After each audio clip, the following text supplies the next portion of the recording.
Hi there, and welcome to Lush Living. Today's topic are top ways to improve your posture. So I'm Katie Lush, the creator of Lush Living. I'm coming to you live from downtown Chicago River North Pilates, the Pilates studio that I teach at. So welcome, thanks for joining. I'm doing this a little early today. Also, I have a client who's here, so I have an audience, so it's very awkward, but we're just gonna roll with it, right? Okay, so, oh, hello. I just got rid of my note to myself. That's not good. What just happened? I totally just removed my note to myself. Anyways, so when it comes to posture or alignment, as I prefer to call it, posture is typically an aesthetic. It's like a cultural look and how we sit or stand or hold our bodies in space. Alignment is a little bit more like putting yourself on a grid and having alignment points that stack within this grid. Ooh, my air just turned on. Come have a little walk with me. We're gonna turn that off. But anyways, so a handy dandy nest. Gotta love it. Okay, so anyways, posture to me is much more, again, like it's a cultural choice. So when people come to me, they typically say, like, I have bad posture. A lot of the cueing that people are given as children or, preteens is to stand up straight, shoulders back, chin up. It's very like military posture. It's a lot of like chest lifting, head lifting, shoulder pressing back. But unfortunately, that shaping in a body continuously or repetitively or for a prolonged period of time can actually kind of wreak havoc on your bones and tissues because you're not aligning your body well or optimally for just sort of a simple stance. You're sort of distorting your body's natural shape. So for me, it's much more about alignment of stacking your bony parts one on top of the other and having a proper alignment versus a proper posture, because I think certain postures in different areas of the world are different. And so I feel like a westernized culture probably has a very different posture look that's preferred compared to something maybe like an African tribe. Maybe their posture choices might look kind of different, right? So it's just something to keep in mind. I'm really annoyed that I lost my notes, but that's okay. Like I said, I'm just gonna keep pushing. Oh, there we go, push through. So from a side vantage point, when you stand up straight, you roll your shoulders back and you lift your chin up, you can see what's going on in my upper back. So I'll show you. So stand up straight, shoulders back, head up. You can see all that compression in my upper back, which isn't good because it's causing some vertebral shearing, some vertebrae are compressing because I'm distorting my body shape. So what I ideally actually want is for my rib cage to sit on top of my pelvis. So in a lot of ways, it actually feels like a little sternum softening, a little relaxation of the chest, a little drop of the ribs, so that I maintain the bend or the curvature in my upper back. I'm not trying to eliminate it. I actually want it to be there because it's a natural curvature. I'm not gonna try to mask it and distort my belly and do all kinds of weird things. I'm just gonna settle and bring this container on top of this container, right? So one of the ways you can do that is if you give yourself a hug, you can reach around for your shoulder blades and you can feel your shoulder blades kind of wide across your chest, and you can exhale and just relax your elbows and chest down. Might take your head with it. So from a side vantage point, you can take a deep breath in, and on your exhale, and just let your sternum relax down. So posture adjustment number one, letting that go. It's gonna feel very slouched, but honestly, it's actually not. It's, again, bringing your top container on top of your bottom container, and it's giving you actually better breast support, better pelvic floor alignment, and making all of your organs a little happier. So number two, when you create that soft sternum, the shoulders tend to feel like they're forward, and that's fair. I think that's a fair assessment. So we want to address the shoulder placement. So my old PT move for this is all you do is you shrug your shoulders up, you twist your palms face, I'll just stand up a little bit. You twist your palms face out, and then you relax your shoulders down, and then you relax your palms face in. So you shrug, you spiral your palms face out, you keep them face out as you relax your shoulders down, and then rotate your forearms back in. So what it's doing is it's putting the shoulder in the proper alignment in relationship to your collarbones and rib cage. So if I have a little bit of a soft sternum, I just came off of this exercise and I went shoulders up, twist the palms face out, relax the shoulders down, and then turn my palms face in. Oh, brings my shoulder back. So it wanted to be here and it brought it back to here. And then if you do that enough times, you're kind of opening up the front of the shoulders, you know, but at least you're giving a little bit of tone, a little awareness to the backs of the shoulders, and a little bit more opening to the fronts.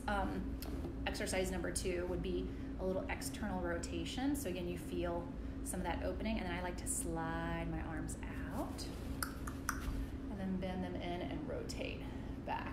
For me, it gives a nerve stretch down my entire forearm and a little chest opener in a good way, so that, you know, after doing something like this, then you can do a little bit of this when you're sitting at your desk. Just vary the two throughout your day.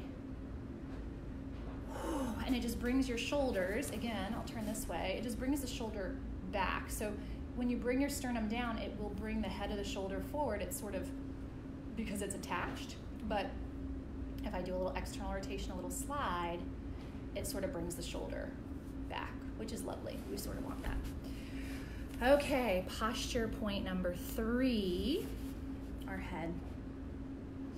So for most people, I'm gonna tie my hair back so you can see me from a side point a little bit better. But from a side vantage point, most people have what's called text neck. Yeah, so that they're a little bit here, right? The head's hanging forward quite a bit. You know, I take the train to work and I see it on the train and it just like, whew. And again, it's not about that it's a bad thing.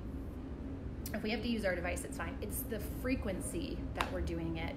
It's the duration that we're doing it. It's if you're doing it a lot, if you were to time your entire day and see how many hours. So like our cell phones, like if you have an iPhone, it'll actually tell you how long you've been on your phone for the day. So I don't know, mine was recently like 5 hours, which is insane. But you know, over the course of 5 hours, if I'm in sort of this type of position, that's just a lot of stress. And there was this crazy article that just came out that talked about how people, young people, were getting almost like a bony protuberance. They were calling it a horn, which is inaccurate, but they were getting like a bone growth in the back of their neck, because when the force of your neck falls forward, you need things in the back to help support it. And so a bone was being sort of developed, like a bone spur, which is crazy. So to not have any horns on the back of our head, we want to play around with our head placement. So we softened our sternums, we brought the shoulders back, either through a little shoulder roll and a little twist of the arm, a little external rotation slide. I love this one, it just feels so good. So then we have to adjust our head. So I'm gonna be a little bit on an angle so you can see me, but take 2 fingers and put them on your lips. And you're gonna slide your head back like a chicken clucking and making like a little double chin. Right? You can feel that, it's pretty obvious. So then just remove your fingers and keep doing that. Yeah, you can feel that sort of backward slide. Okay, so that's step 1. You slide the head back. So step 2, I have my ponytail, and I'm gonna think somebody's pulling my ponytail up to the ceiling. So it opens the back of my throat and it slightly tilts my chin down. And then I'm gonna relax. So my head's gonna cluck and slide back. And then I'm gonna think, almost like it's going up a ramp behind me. My ponytail is going up. It's elongating the back of my neck and slightly dropping my chin down. So it's a small chin knot and release. So that's a head ramp, because your ramp is going up behind you. So if I slide my head back and up the ramp, my chin slightly comes down and the back of my throat opens a little bit, and it brings my head more on top of my shoulders. So container on this container, on this container, on this container, right? So The thing is that you want all three of those things to happen at once. So it's helpful to break it down. So we're gonna do the first one and the last one, and then we're gonna bring the shoulders into it. So if you gave yourself a hug, found that sternum softening, which is gonna be, not your favorite position. Your head would fall forward a little bit. So slide your head back, opening up the back of the throat, and slide your ponytail up to the ceiling, and make sure that your ribs are not coming with you. If you popped up, you're not moving your head, you're moving your ribs to move your head. Does that make sense? So you soften your sternum, you lock your ribs, and then you slide your head back independently, and just notice how tight that is. It sort of gives you some information to like what's going on in the back of your neck. So you slide the head back, back, back, back, back. You soften the sternum down and you slide your ponytail up to the ceiling, and then you relax. Yeah? You slide the head back, back, back. You slide your ponytail up. You nod your chin down. Notice that my gaze is kind of looking down, so then I have to work my eyeballs to pick my eyeballs up. Different project for a different day, but my sternum is still relaxed down. If you saw my elbows creep up, then that wasn't great. Yeah? So you slide your head back. You slide your ponytail up. You keep your elbows slightly reaching down, and then relax your arms. Wiggle them around and shrug your shoulders up. Twist them out, down, and in. Shrug, twist, down, and in. Hopefully your sternum stayed in the same spot. You didn't slowly creep your ribs up. Shrug, spiral, drop, release, and again, shrug, spiral, drop, release. Again, check in with your sternum, check in with your head. These two are gonna really relate to one another, all right? Versus that is a separate entity, this is a separate entity. They tend to work in conjunction with one another. So just know that you wanna really stabilize the ribs and try to get the head ramp. Then a little slidey slides.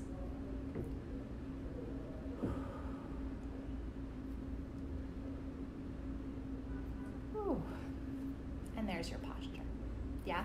So again, for me, it's more about the alignment. Container, on the container, on the container, on the container, right?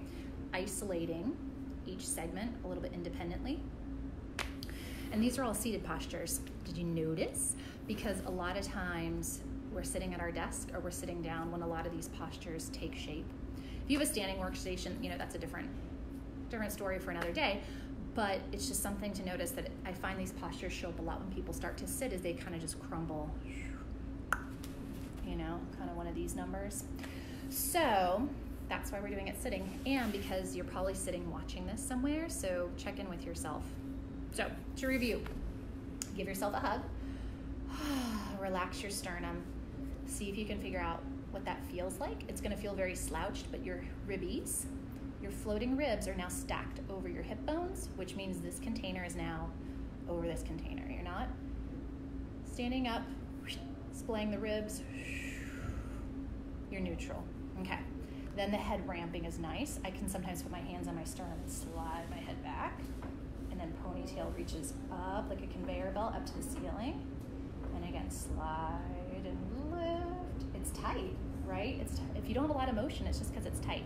You slide it back and up. You can see I kind of have to wiggle, keeping my sternum relaxed. And then shoulders is a separate entity. Keeping this and this. Shrug, spiral, down, release. Shrug, spiral, down, release, and then a little external rotation just for good measure. And there's your posture. So when people tell you to stand up straight, shoulders back, head up, just say no. Okay, if you learned anything, feel free to sign up for my weekly email at katielush.com, KATYLUSH.com. I've got some fun freebies on the website, like a little ab lab if you want some more ab strength, a little low back reset. Oh gosh, what else do I have? I've got a Lush Life Starter Guide that can talk to you about some of these alignment points. All kinds of fun free stuff. And And I also have a YouTube channel called Lush Living. So you can Google that if you want some more little video clips of this stuff. Otherwise, feel free to leave a comment.